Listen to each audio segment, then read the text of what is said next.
c'est Claudia, hypnopraticienne. Merci à tous d'être là et de me suivre. Cela m'arrive très souvent en thérapie de rencontrer des hypersensibles qui, malgré le fait qu'ils ont une puissante intuition, ils demeurent aveugles à la manipulation d'un conjoint, d'un parent ou d'un autre proche qui leur est cher. Ils doutent plutôt d'eux-mêmes et pensent que toutes les tensions sont de leur faute à eux. C'est pour cela que je voudrais vous parler aujourd'hui de ce phénomène, car ça pourrait aider certains d'entre vous. Alors, les empathes sont capables de détecter avec précision ce que quelqu'un pense vraiment, en dépit de ses mots. Ils sont capables de lire l'énergie de l'autre, ils reconnaissent la douleur, mais la fausseté aussi. Ils détectent les inadvertances entre ce qu'on pense et ce qu'on dit. Si vous êtes empathe, vous savez exactement de quoi je parle. Vous êtes apte à ressentir si quelqu'un a une belle énergie ou pas dès la première rencontre. Vous savez apprécier en rentrant dans une pièce, par exemple, si l'atmosphère est tendue ou pas. Vous ressentez la souffrance d'un être, que ce soit un humain ou un animal, même s'il n'y a pas de larmes ou lamentations. Et plus vous êtes sensible, plus votre intuition est puissante, plus vous ressentez donc la vraie nature des choses.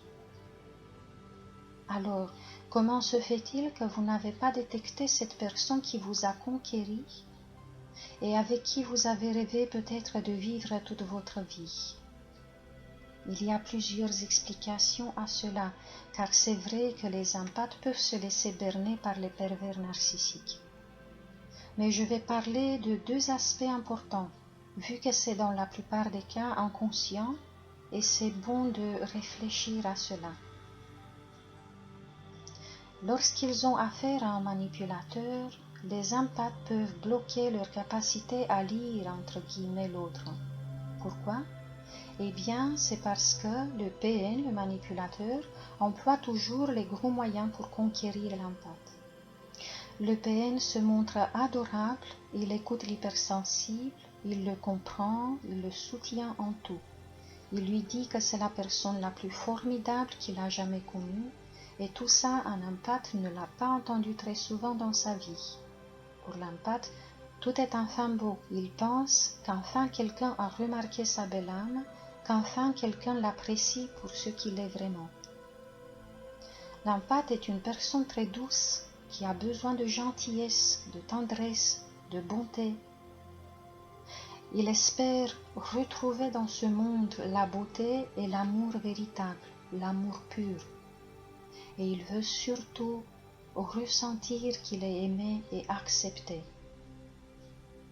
Dans la plupart des cas, les empathes se sont sentis déçus, trahis même, par ceux qui auraient dû les aimer sans condition. Ils sont donc dans cette attente de se sentir comblés. Ce qui fait qu'ils refusent d'écouter cette petite voix qui leur dit que ce que l'élu fait et dit sont faux. Oui, cette petite voix est toujours là, oui, elle leur parle, mais les empathes ne veulent tout simplement pas l'entendre, puisqu'ils veulent croire à cet amour tombé du ciel. Il y a aussi une autre dimension à cela. Les empathes peuvent bloquer leur intuition et la voix qui leur dit qu'ils sont en présence d'une personne fausse parce qu'ils doivent intégrer des vérités immuables et accepter des choses difficiles à admettre, comme par exemple le fait qu'ils ne peuvent pas avoir l'amour pur et parfait dont ils rêvent dans le monde extérieur, dans le monde matériel. En tout cas, l'amour ressenti au niveau humain ne peut pas les nourrir à long terme. Cela peut être exaltant au début, mais tôt ou tard, ils vont se sentir incompris, seuls ou pire, trahis. L'amour humain ne peut pas remplir le vide qu'ils ressentent, car les valeurs auxquelles ils aspirent sont très hautes. Ce qui peut assouvir cette soif, c'est uniquement l'amour ressenti dans la découverte de leur être profond. Les empathes ont aussi à conscientiser qu'ils ne peuvent pas dompter les ténèbres à partir de leur niveau humain. Leur bonté et beauté d'âme ne va pas changer une personne qui a les caractéristiques d'un pervers narcissique. Là, il y a sans doute un deuil à faire pour pouvoir aller de l'avant. C'est bénéfique pour eux d'admettre que les ténèbres existent et de ne plus les regarder, d'abandonner la mission de sauver le PN ou de le changer.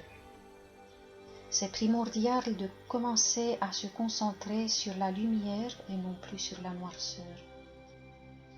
C'est utile aussi de contempler à des niveaux de plus en plus profonds le fait que ces polarités opposées, l'ombre et la lumière, le bien et le mal, se trouvent en chacun de nous. Et tant qu'on nie une de ces polarités, elle va s'agiter à l'intérieur de nous, en créant un manque de paix par les autosabotages aussi, et elle va s'agiter aussi à l'extérieur, à travers les autres qui nous entourent. Cela afin d'être reconnu et intégré. Alors, un pervers narcissique devrait savoir que ce n'est pas grâce à son intelligence qu'un empathe tombe dans son piège, mais parce que l'empathe veut y croire. Il en a besoin de cette expérience, comme d'un tremplin pour s'envoler. Il a besoin d'affronter l'ombre pour briller. C'est grâce à l'ombre qu'un empathe puisera dans ses ressources pour y faire face d'abord et ensuite pour apporter du bon au monde. L'empathe a toujours le choix, car s'il a intégré ses apprentissages, il peut à tout moment arrêter la manipulation. Ça fait du bien de conscientiser tout cela, n'est-ce pas? Écrivez-moi un commentaire si cela résonne en vous. Prenez aussi le temps d'analyser votre vécu et d'écouter la voix douce qui vous guide. Je vous dis à très bientôt.